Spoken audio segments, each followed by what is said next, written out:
বেশ কিছুক্ষণ ফুটিয়ে নামিয়ে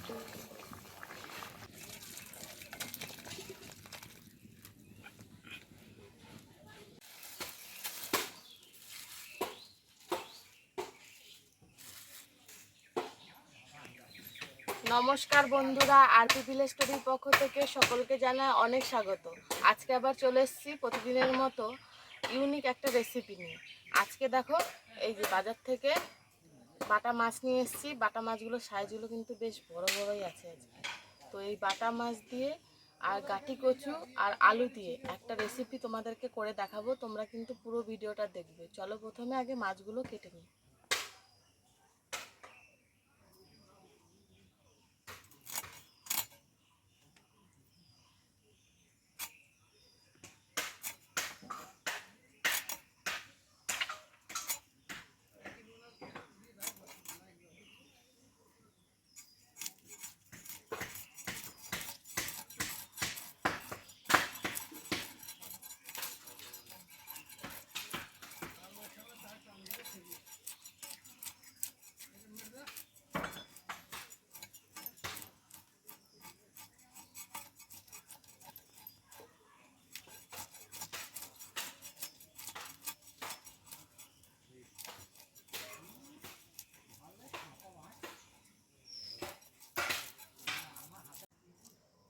দেখো, মাছের আঁশটা খুব ভালোভাবে ছাড়িয়ে নিয়েছি।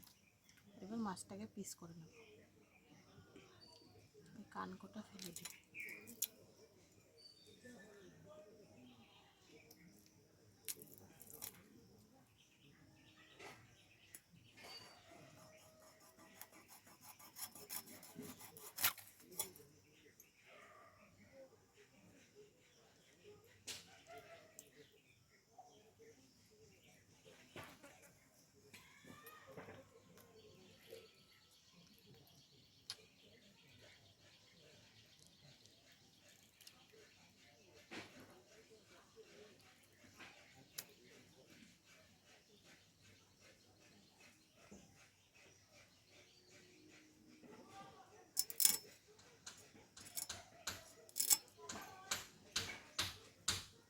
আমরা সব মাছগুলো এইভাবেই কেটে নেব।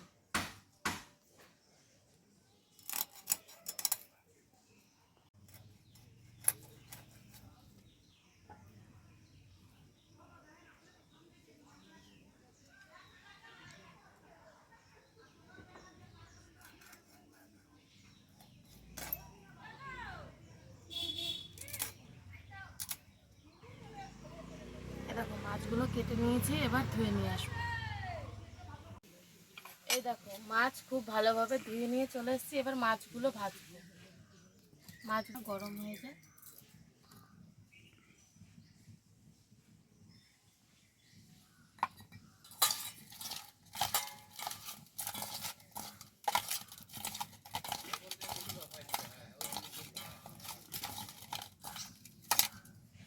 আমি কড়াইতে তেল দিয়ে দেবো।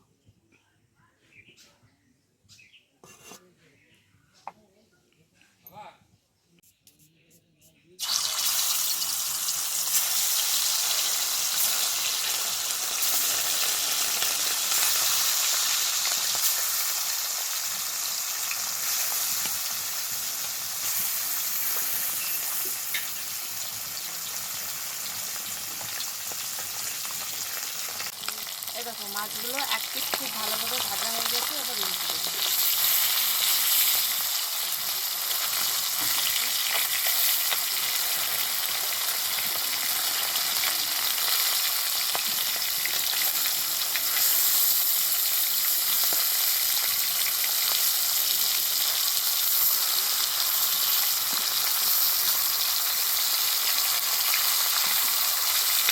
এই দেখো, মাছগুলো খুব ভালোভাবে ভেজে নিয়েছি। এবার তুলে নেব।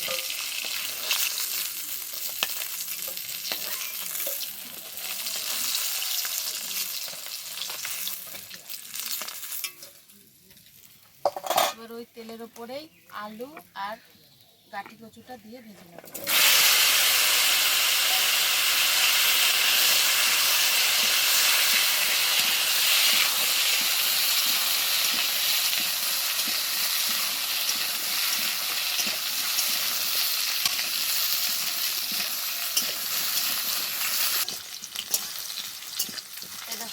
আলু আর গাঠি কচুটাকে খুব ভালোভাবে ভেজে নিয়েছি।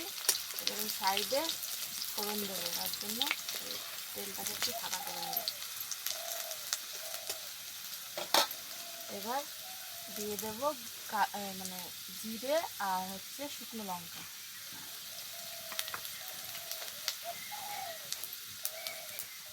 তার সাথেই দিয়ে দিচ্ছি কয়েকটা চিড়ে রাখা কাঁচা লঙ্কা, দিচ্ছি পরিমাণ মতো নুন আর হলুদ, দিয়ে দিচ্ছি জিরে ধনে গুঁড়ো আর শুকনো লঙ্কা গুঁড়ো। এবার সব কিছুকে খুব ভালোভাবে কষাতে হবে।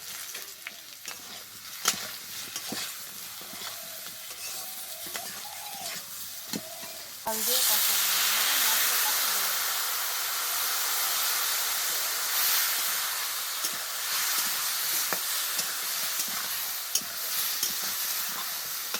দেখো খুব ভালোভাবে কষানো হয়ে গেছে, এবার জল দিয়ে দেবো।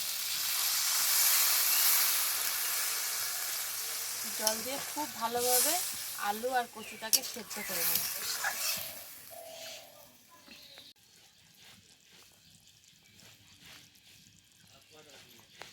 দেখো ঝোলটা খুব ভালোভাবে ফুটিয়ে নিয়েছি, আর এদিকে আলু আর দেখো গাঠি কচুগুলো খুব ভালোভাবে গলে গেছে, কত সুন্দর গলেছে দেখো। এবার দিয়ে দেবো ভেজে রাখা মাছ। মাছ দিয়ে আর বেশ কিছুক্ষণ ফুটিয়ে নামিয়ে দেবো। এরকম মাছের ঝোল একদম রেডি হয়ে গেছে, এবার নামিয়ে নেব।